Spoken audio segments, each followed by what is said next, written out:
Morning, class. Welcome back to Carpenter Trained. I'm in here this morning to finish up our shed project.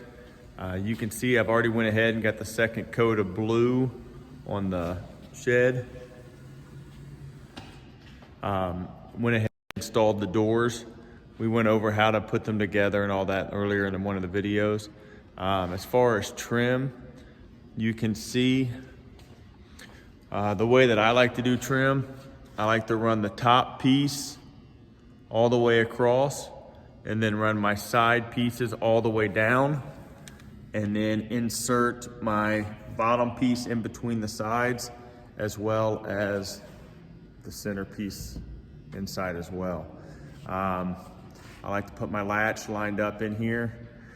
Hinges, you can do 2 or 3 hinges.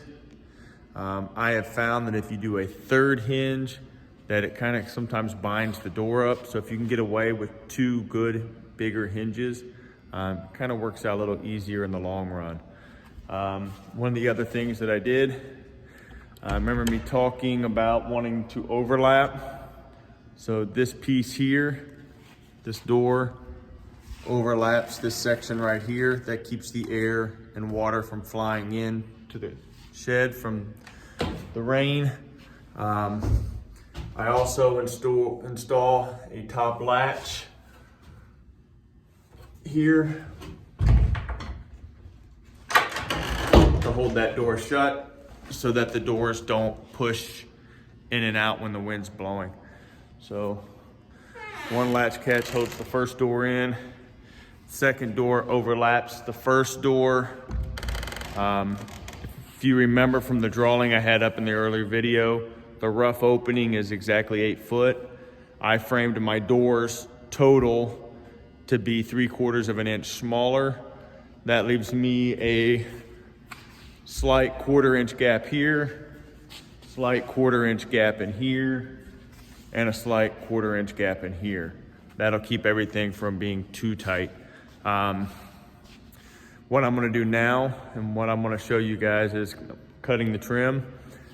Sean Farmer, one of our seniors, before school was closed, went ahead and notched the top of this piece and it slides right up inside there. And then what will happen is I will cut this piece and it will overlap here and create an L that will go and sit right inside there. So I'm gonna measure from our soffit, which got painted white, down to here. I don't like for the trim to hang down. Whenever you move the trailer around, there's always a chance of that catching and getting ripped off. So I try to keep it pretty flush. You can see here, I try to keep it flush with the bottom. I try not to let it hang down any. So that's what I'm gonna do today. I'll try to get some videos for that while I'm going to add to this. So stay tuned. All right, so to cut our trim, we're using our miter box. Here at Hamilton, we're lucky to have the DeWalt cordless miter box that comes with 260 volt batteries. Also has an attachment adapter that plugs in, so you don't have to use the batteries if you don't want to.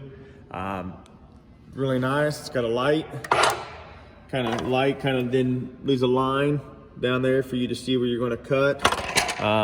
Been really happy with the DeWalt tools that we've been using. But that's what I'm gonna use to cut the trim. I already have them marked. I'm gonna cut them up and then I'll show you how to nail them together. All right, so I like to pre-nail my corners. So what I'm gonna do is stand this one up.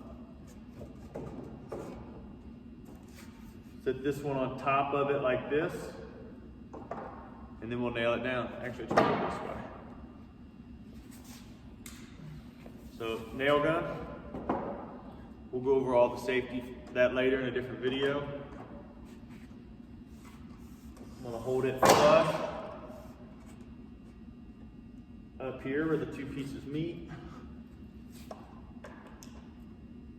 Nail that in. Now the reason I like to pre-nail it now, because when I get it on the shed, I don't have to worry about lining it up and then having gaps in between my pieces.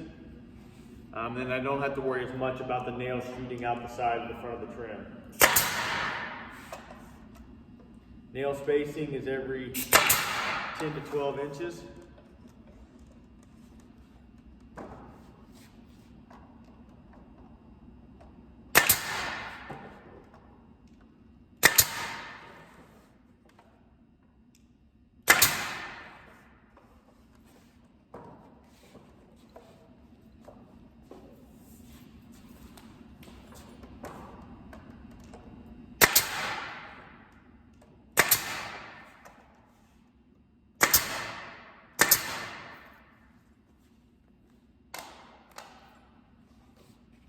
All right, so the joint there, nice and flush all the way down.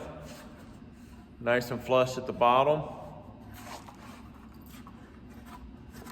Then you can see that is nice and flush as well there. All right, so what I'm gonna do, take this over to the corner of the shed. Sorry about that.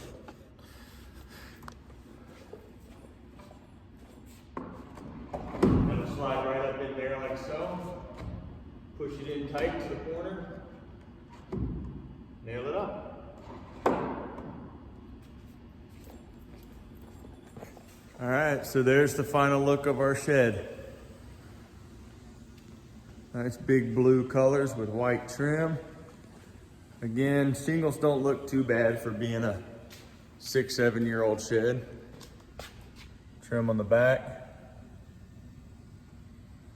So, looks like we'll be putting a shed outside at the beginning of the year next year.